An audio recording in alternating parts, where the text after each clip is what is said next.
Researchers say another type of lying can have positive benefits, lying to yourself. A new study found we can convince ourselves that we are more talented or intelligent than we really are. Is this what you were getting at earlier? Yes. Thanks, Rebecca. We can win more people over. Joining us this morning, Michael Norton. He's the co-author of Happy Money, The Science of Smarter Spending, and Associate Professor of Business Administration at the Harvard Business School. Mike, good morning to you. Morning. Looks like we need a little bit more lion here in the studio this morning. Maybe we could deal with that. So look, it's self-deception. You've done a lot of studies. You've done a lot of work on it. What have you found? So we generally find that it's okay to fool yourself a little bit. So we often think that if you fool yourself at all, it's a bad thing to do. But if you tell little lies to yourself, at least in the short term, it can make you feel like you're smarter and better and all the things that we like to feel. But in the longer term, it can really backfire. But see, the thing is, when I lie to myself, I know that I'm lying. So how do you make yourself believe that you're lying when you're lying? We forget really quickly. So if you're really motivated to think something about yourself, even if in the moment you think, I'm going to tell myself a little bit of a lie, we can show that a little while later, even though you knew it at the time, you completely forgot about it and you really believe that's what was true all along. There's some really interesting science behind what's going on in the brain when you lie versus when you tell the truth.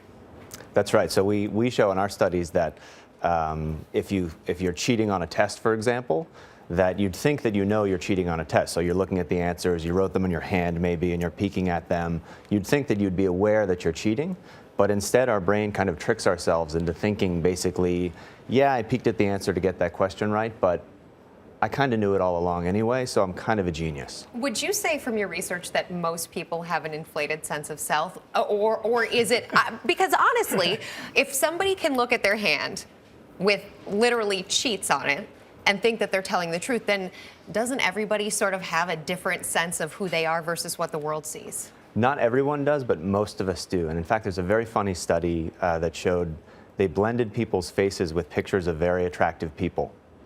And you had to find which one you were in the array, and it was really hard to do.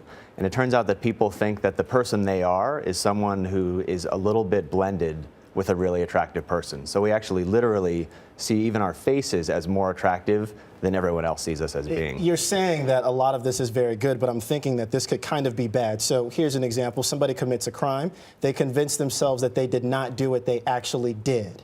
What are we talking about here? That's right. That can happen for sure. And another place that it can really backfire is in relationships. Right. Yeah, you're in a bad relationship. You convince yourself to stay in it. That's I don't know anything about that, by the way. You know nothing of that. Or you can even think about convincing yourself that you're a great person, but it's not easy to be married to that person who thinks they're better than they are. Well, I luckily don't have that problem in my marriage.